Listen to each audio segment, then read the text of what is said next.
नमस्कार दोस्तों, कैसे हैं आप सभी। आज की कहानी का शीर्षक है मॉम। मैडम जी, सामने फ्लैट में आए नए किराएदार से मिलना हुआ आपका। मियाँ बीवी दो ही प्राणी हैं और एक 2.5 माह की बच्ची। काम वाली बाई ने ऑफिस के लिए तैयार होती कुसुम से पूछा। नहीं, मैं नहीं मिली, मुझे देर हो रही है। अपना पर्स संभालती कुसुम कॉरिडोर में आई तो सामने के फ्लैट से एक युवक को बाहर आते देख उसने अनुमान लगा लिया कि यही वह नया किराएदार है जिसके बारे में बाई बता रही थी। कुसुम कैब में बैठने लगी तो वह भी हड़बड़ाते हुए उसके पीछे पीछे आ पहुंचा। सब शेयरिंग के लिए जब उसने कुसुम की ही ऑफिस का पता बताया तो कुसुम कुछ हैरानी से उसे टटोलने लगी। ऑफिस के गेट पर अपनी सहयात्री को भी अपने साथ उतरता देख वह युवक एक बारगी तो चौंका, पर फिर अपना बैग उठाकर चलता बना। कुसुम को वह थोड़ा हैरान परेशान लगा। ऑफिस पहुंचकर कुसुम काम में डूबी तो फिर सीधे शाम को ही सिर उठाने की फुर्सत मिली। वह कैब में बैठने ही वाली थी कि वही सवेरे वाला युवक फिर हड़बड़ाहट में उसके पीछे पीछे पहुंच गया और कैब में सवार भी हो गया। कैब रवाना हुई तो इस बार उसी ने वार्तालाप छेड़ा। मैं अनीस हूँ, एक ही ऑफिस में होने के साथ साथ हम लोग शायद रहते भी एक ही बिल्डिंग में हैं। हाँ, आमने सामने। तुम शायद कुछ दिन पूर्व ही शिफ्ट हुए हो। हाँ, 4-5 रोज हो गए। मैंने इस कंपनी में अभी ही ज्वाइन किया है। पत्नी रिया का बैंक भी यहाँ से समीप है। अभी तो वह मैटरनिटी लीव पर है। हमारी 2.5 माह की बिटिया है अनाया। अरे वाह, बहुत प्यारी फैमिली है। किसी मदद की आवश्यकता हो तो बताना। अवश्य। आपसे थोड़ा ऑफिस का सिस्टम भी समझना था। कैब में हुई 2-4 मुलाकातों के बाद अनीस कुसुम से खुलने लगा था। उसने बताया कि मां बनने के बाद से ही रिया बहुत उदास और परेशान रहने लगी है। बच्ची उससे संभल नहीं पा रही है। कुसुम द्वारा यह पूछे जाने पर कि घर में कोई बड़ा नहीं है क्या, उसने बताया कि माँ और सास क्रमशः 1-1 माह उनके पास रहकर लौट चुके हैं। आखिर उनके भी अपने घर हैं, पति हैं। घर के कामों के लिए बाई के अलावा एक कुक भी लगा ली है, पर अनाया का खिलाना पिलाना नहलाना धुलाना सुलाना ही इतना बड़ा काम है कि रिया पस्त हो जाती है।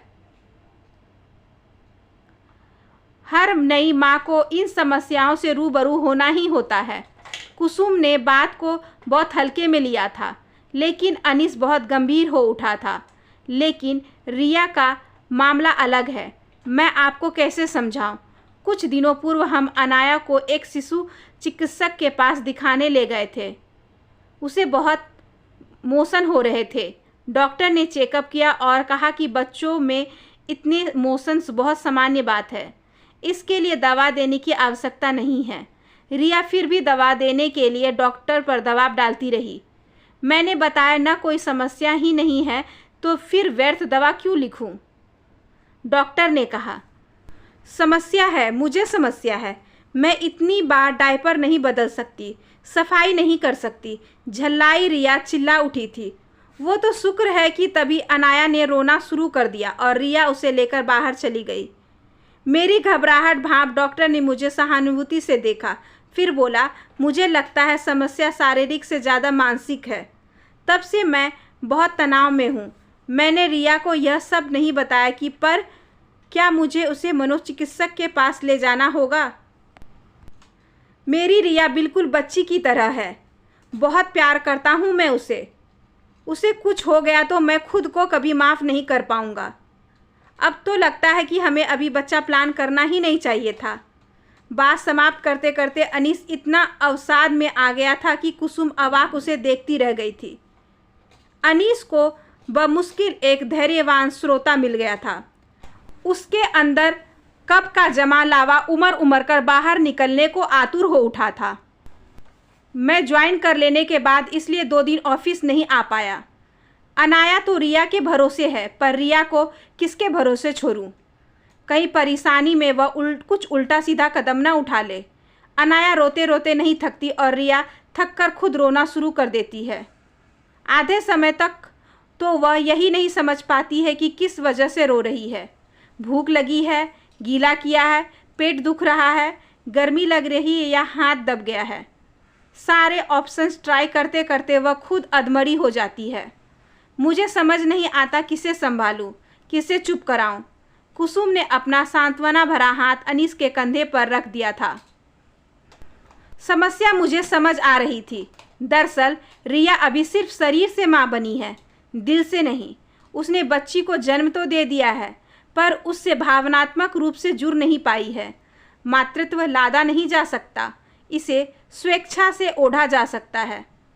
इसमें उसका कसूर भी नहीं है। पहले वह निहायत स्वच्छंद जिंदगी जी रही थी।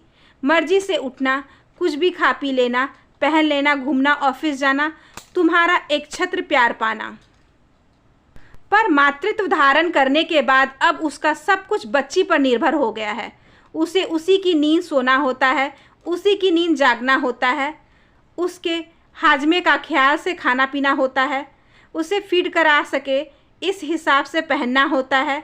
बच्ची का पूरा ताम झाम लाद कर कहीं निकलना, इससे तो घर में ही रहना उसे बेहतर लगने लगा है। फिर तुम्हारा प्यार, वह भी उसे उसके साथ बांटना पड़ रहा है। पर मैं तो, यह सब रिया का दृष्टिकोण है, जिसे प्यार से, नरमाई से और भरपूर सहयोग से तुम्हें ही बदलना होगा। पर घबराओ मत, मैं तुम्हें पूरा पूरा सहयोग दूंगी। तुमने बड़ी बहन मानकर मुझसे अपनी समस्या शेयर की है, मैं तुम्हें निराश नहीं करूंगी।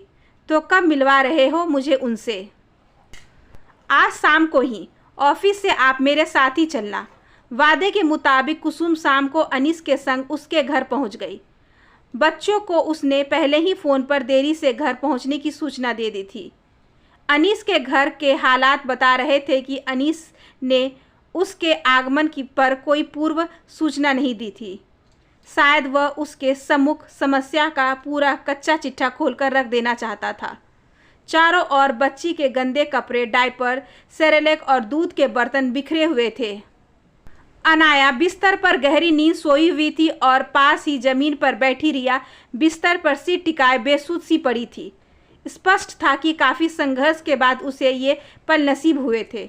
ढीला ढाला पजामा, उस पर छोटी सी टी शर्ट, क्लचर में से निकलकर गालों पर झूलती अनझूले बालों की लटें, क्लांत चेहरे पर इतनी मासूमियत कि कुसुम के मुंह से बसेकता निकल आया, यह तो खुद नितांत बच्ची है। आहट से रिया की नींद टूट गई और बच्ची भी कुनमुनाने लगी। कुसुम लपक कर उसके सिरहाने पहुंच गई और उसे थपथपाने लगी। तुरंत वह फिर से गहरी नींद में सो गई। रिया सकपकाई सी अपने कपड़े, बाल आदि ठीक करने लगी तो कुसुम ने प्यार से उसके गाल थपथपा दिए। रिलैक्स, मैं तुम्हारी पड़ोसन हूँ, तुम्हारे पति की बड़ी बहन के समान। हम एक ही ऑफिस में हैं। कुसुम दीदी, अनीस ने बताया था आपके बारे में। रिया सहज हो गई थी। कुसुम नहीं चाहती थी कि रिया अपने ओघरपन या अपरिपक्व मातृत्व को लेकर किसी शर्मिंदगी से घिरे, इसलिए उसने तुरंत बात बनाई। अनीस कब से मुझे ऑफिस का सिस्टम समझना चाह रहा था। ऑफिस में वक्त ही नहीं मिल रहा था, तो फिर आज हमने घर पर ही बैठकर बात करने का निर्णय ले लिया। तुम्हें कोई परेशानी तो नहीं? अरे नहीं। अरे रिया, तुम्हें अपनी कुछ पर्सनल शॉपिंग करनी थी ना, तो मैं घर पर ही हूँ। अनाया भी सो रही है, तुम हो आओ। अनीस बोल उठा। रिया ने अविश्वास भरी नज़रों से पति को घूरा। पीछे से जग गई तो मैं संभाल लूँगा। अनीस की जुबान लड़खड़ा रही थी। उसे खुद भरोसा नहीं था कि वह कर पाएगा। रिया को वैसे अकेले शॉपिंग करना पसंद था, क्योंकि अनीस जल्द ही उकता जाता था। किंतु अनाया के होने के बाद वह कभी अकेले शॉपिंग के लिए नहीं निकली थी। अनीस उसके बगैर भी अनाया को संभाल सकता है, उसे यकीन नहीं था। मैं हूँ ना, मैं मदद कर दूंगी। कलांत रिया में अचानक बिजली सी फुर्ती आ गई। 5 मिनट में वह तैयार होकर पर झुलाती आ खड़ी हुई। चुस्त जीन्स, खुले बाल, लिपस्टिक लगे होठों में वह बला की खूबसूरत लग रही थी। चंद मिनटों में ही उसका कायाकल्प हो गया था। अनीस तो उसे अपलक निहारते ही जा रहा था। तुम्हारी ही बीवी है, कुसुम ने चुहल की तो दोनों ही शर्मा गए। अगले दिन ऑफिस में अनीस कुसुम से आकर मिला तो खुशी उसके रोम रोम से फूट पड़ रही थी। डिलीवरी के बाद मुझे कल पहली बार अपनी रिया में पहले वाली रिया का अक्स दिखने को मिला। शॉपिंग बैग से लदी फदी व बेहद खुशनुमा मूड में कल घर लौटी। बाजार में उसकी सहेली मिल जाने से उसका शॉपिंग का मज़ा दुगना हो गया था। प्रसूति के बाद उसने पहली बार अपना मनपसंद स्ट्रीट फूड पापड़ी चाट खाई, पर उस वक्त भी उसे अनाया के हाजमे का ख्याल आ गया, इसलिए बेचारी एक प्लेट ही खा पाई। उसे कहना कभी कभी थोड़ा ऐसा वैसा खा लेने से कोई हर्ज नहीं है, बच्चे का हाजमा भी तो मजबूत करना होगा। अच्छा ऐसा है, मैं बोल दूंगा। मेरे तो कल यह सोचकर हाथ पर फूल रहे थे कि अकेले अनाया मुझसे संभलेगी या नहीं। आपके जाने के बाद काफ़ी देर तक वह सोती ही रही।